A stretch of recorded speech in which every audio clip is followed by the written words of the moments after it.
साथ संगत जी, प्यार से कहना धर्मकाय जी। तो क्या कहा जाता है, काफी मानते हैं ऐसा कि परमात्मा देखा नहीं जा सकता, पर ऐसा नहीं है। परमात्मा को देख सकते हैं, और ये आज की बात नहीं, युगों युगों से भी। क्यों एक मीराबाई गा के बोलती है कि मैंने राम रतन धन पायो, तो ये पायो की बात कि ये मिला है, ये परमात्मा मिलता है। और वैसे ही अभंग रचना में ज्ञानेश्वर जी ने भी हरि पाहिला रे जो बोला कि इसको देखा जा सकता है, इसको पाया जा सकता है, इसको जाना जा सकता है।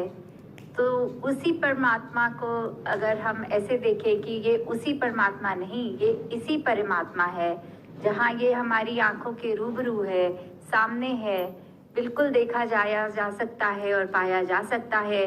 एक इस हरि को जब तक हम कैसे मान लें कि वो एग्जिस्ट करता है, तो उसको रूबरू देखकर, फिर उसका बन के, उसका हर एक में उसको देखकर, फिर एक हरि को जो पा लिया, तो फिर वो ऐसा धन है जो राम रतन धन है कि इतना जो कभी घटेगा नहीं ऐसा धन।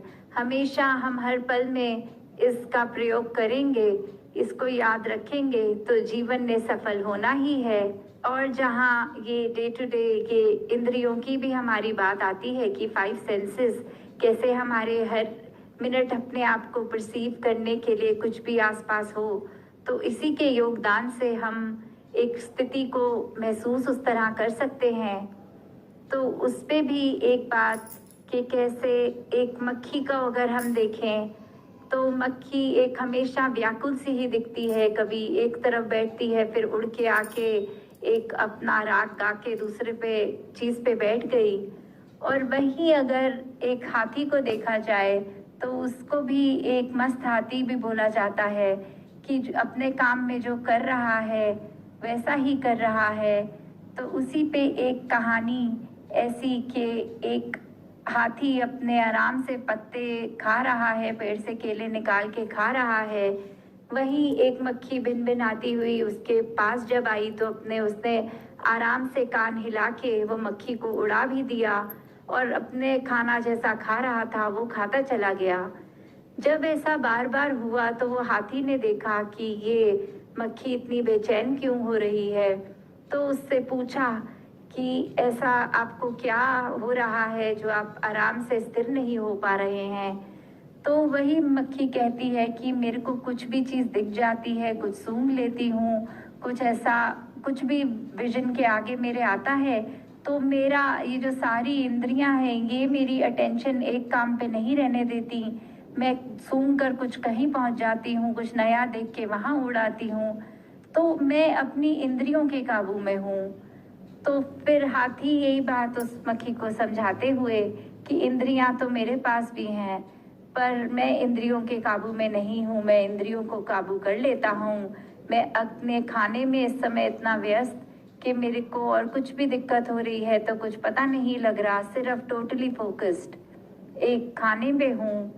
तो उसी तरह एक भाव हमारे भी, अगर हम ह्यूमन बॉडी में भी देखें कि कैसे एक जो हमारे सेंसेस हैं, ये हमारे लिए बहुत ही फायदेमंद है कि अगर हम कुछ खा भी रहे होते हैं, तो वो अगर टेस्ट उसका थोड़ा ख़राब हो, तो हमें पता लग जाता है ये बासी हो गई है चीज़, या कोई चीज़ एकदम सूंघने से भी या देखते ही कि उस पर उल्ली लग गई है, या इस तरह कुछ भी चीज़ से हम एक वो प्रोटेक्टिव बात आ जाती है कि हम अपने बॉडी में ये सिस्टम में कुछ गलत चीज़ एंटर नहीं करने देते। तो जहाँ ये इंद्रियां बहुत ही एक ज़रूरी मीडियम है हमारे शरीर को ठीक तरह चलाने में, वहाँ वही देखना कि कैसे हम एक उसी में ही उलझ ना जाएं। एक हमको कंट्रोल करना है, जहाँ इंद्रियों की बात एक वो भी आती है कि अगर हम थोड़ा सा और अपना पर्सपेक्टिव वाइडर करें, तो फिर उसमें एक एंगर भी इंद्री हो सकता है, चाहे डायरेक्टली एक 5 सेंसेस में तो नहीं आएगा, बट क्योंकि हमारे दिमाग में जब हम परसेप्शन कर रहे हैं कोई चीज़ की, तो अगर ये गुस्से की बात भी हो गई, तो कैसे हम फिर वो हो जाते हैं अपने अहंकार में, ये अपने ईगो में आकर अगर ये गुस्सा आ रहा है या कोई भी नेगेटिव चीज़ आ रही है तो हम फिर उसी के हो जाते हैं और फिर एक बार ये इंद्रियां हमारे को ही चलाती हैं, हम इंद्रियों को नहीं चला सकते। तो यही भाव कि एक स्थिरता मन में आनी, एक स्थिरता दिमाग में आनी, ये फिर वही कनेक्शन इस परमात्मा का अगर है तो कैसे भी हालात से हम एक सहज भाव, एक सहज रूप में अपना जीवन जीते चले जाएं। साथ संगत जी, ध्यान निरंकार जी। साथ संगत जी, प्यार से कहना धन निरंकार जी। निरंकारी शब्द का अर्थ क्या है?